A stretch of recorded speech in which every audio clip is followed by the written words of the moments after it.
بسم اللہ الرحمن الرحیم۔ السلام علیکم پیارے دوستوں، آج میں ایک بہت ہی بہترین ویڈیو لے کے آپ لوگوں کی خدمت میں حاضر ہوا ہوں۔ آج کی جو ویڈیو ہے یہ ملحدین کے منہ پہ ایک زوردار تمانچے کی حیثیت رکھتا ہے۔ وہ ملحدین جو کہتے ہیں کہ یہ پوری دنیا خود بخود وجود میں آئی ہے، وہ ملحد لوگ جو کہتے ہیں کہ یہ پورا نظام، یہ پوری سسٹم خود بخود خودکار طریقے سے چل رہی ہے، ایسا نہیں ہے، ہرگز نہیں ہے۔ آئیے آج کی جو ویڈیو ہے اس میں ایک مکھی کی کہانی آپ کو بتائیں گے کہ جس کی دماغ کی سائز سوئی کی نوک سے بھی زیادہ چھوٹی ہے، لیکن اس میں بھی کروڑوں لاکھوں کنیکشنز پائے جاتے ہیں، اور وہ کس طرح اپنے فیلنگز فیل کرتا ہے اپنے دماغ کے ذریعے سے، اور اسی دماغ کے ذریعے سے وہ اور کیا کیا کام لے سکتی ہے۔ لیکن وہ جو ملحدین ہوتے ہیں وہ یہ سب کچھ نہیں ماننے والے۔ وہ کہتے ہیں جو کچھ بھی ہوتا ہے سائنس سے ہوتا ہے، سائنسی تحقیق سے ہوتا ہے۔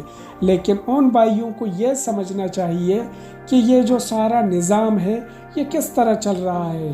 آج کی ویڈیو میں آپ لوگوں کو ایک مکھی کی کہانی بتائیں گے، ایک مکھی کی دماغ کی کہانی بتائیں گے۔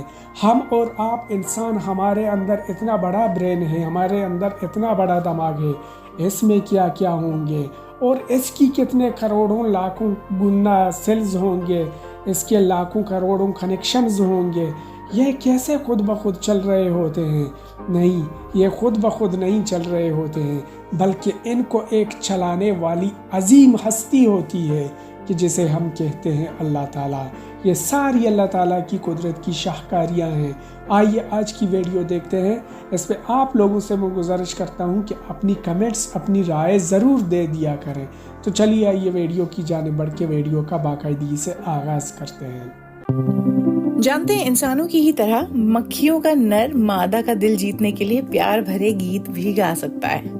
یہی نہیں، اور بھی کئی حیران کرنے والے کام کر سکتا ہے، وہ بھی ایسے دماغ سے جو سوئی کی نوک سے بھی چھوٹا ہے۔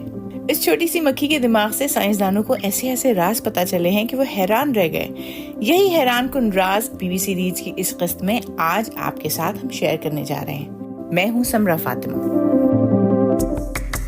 آپ سن رہے ہیں BBC ریڈز۔ تو پہلی بار سائنسدانوں نے تحقیق کے دوران مکھی کے سوئی کی نوک سے بھی چھوٹے دماغ میں موجود 1,30,000 سیلز کی شکل، مقام، حتیٰ کہ مکھی کے دماغ میں موجود 5 کروڑ سے زیادہ کنیکشنز یعنی رابطوں کی غیر معمولی نشاندہی کی ہے۔ اور یہ کسی بھی بالغ کیڑے کے دماغ کا کیا گیا اب تک کا سب سے ڈیٹیل سائنٹیفک انالیسس ہے۔ ماہرین نے اسے انسانی دماغ کو سمجھنے کے عمل میں ایک بڑی پیش رفت قرار دیا ہے۔ مکھی کے دماغ پر تحقیق کرنے والی ٹیم کے سربراہ کا دعویٰ ہے کہ اس سائنسی جائزے سے سوچنے کے عمل سے متعلق مزید تفصیلات معلوم ہوں گی۔ آگے چل کر ہم آپ کو ایک اور بہت انٹرسٹنگ بات بتائیں گے کہ مکھی کو مارنا اتنا مشکل کیوں ہے، لیکن پہلے بات ان کے دماغ اور ان کی ہوشیاری کی ہو جائے۔ کیمبرج کی لیبارٹری آف مالیکولر بائیولوجی کی میڈیکل ریسرچ کاؤنسل سے منسلک ڈاکٹر گریگری جیفریز نے BBC کو بتایا کہ فی الحال ہم اس بات سے لا علم ہیں کہ ہم سب کے دماغ میں موجود خلیوں کا نیٹ ورک ایک دوسرے سے رابطہ کرنے میں کیسے مدد فراہم کرتا ہے۔ اس نظام میں سگنل کیسے چلتے ہیں جن سے ہم کسی کا چہرہ پہچان سکتے ہیں، کسی کی آواز سن سکتے ہیں۔ مکھی کے دماغ کا نقشہ حیران کن ہے، جو دراصل انسانی دماغ کو بھی سمجھنے میں مدد فراہم کرے گا۔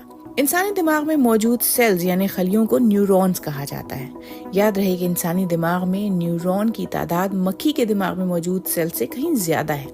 تو اہم سوال یہ ہے کہ پھر ایک مکھی کا دماغ سائنسدانوں کو انسانی سوچ کے عمل کو سمجھنے میں کیسے مدد کرے گا۔ اس ریسرچ میں جو تصاویر حاصل کی گئی ہیں انہیں سائنس کے مشہور جرنل نیچر میں پبلش کیا گیا ہے، اور ان تصاویر میں تاروں کا ایک ایسا گچھا دکھائی دیتا ہے جو خوبصورت تو ہے لیکن کافی پیچیدہ بھی ہے۔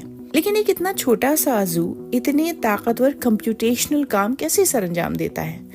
ان تمام کاموں کی صلاحیت رکھنے والا اتنا چھوٹا کمپیوٹر تیار کرنا فی الحال ماڈرن سائنس کی بس کی بات بھی نہیں ہے۔ پرنسٹن یونیورسٹی کی ڈاکٹر مالا مورتی اس تحقیق میں شامل تھیں۔ ان کا کہنا ہے کہ کنیکٹوم کے سائنسی نام والی وائرنگ کی تصویر نیورو سائنٹسٹ کے لیے نہایت اہم ہوگی۔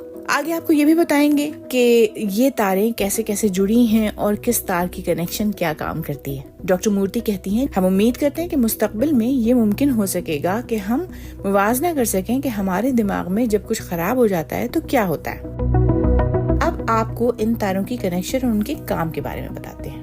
سائنٹسٹ بہت سے انفرادی کام کرنے والے الگ الگ سرکٹس کی شناخت کرنے میں کامیاب ہوئے ہیں اور یہ دکھانے میں بھی کہ یہ آپس میں کیسے جڑے ہوئے ہیں۔ مثال کے طور پر حرکت کی ذمہ دار تاریں دماغ کے نچلے حصے میں موجود ہیں، جبکہ بینائی سے متعلق تاریں دماغ کے دائیں اور بائیں جانب پائی گئیں، جس میں زیادہ بڑی تعداد میں نیورون ملوث تھے کیونکہ بینائی کے لیے زیادہ کمپیوٹیشنل پاور درکار ہوتی ہے۔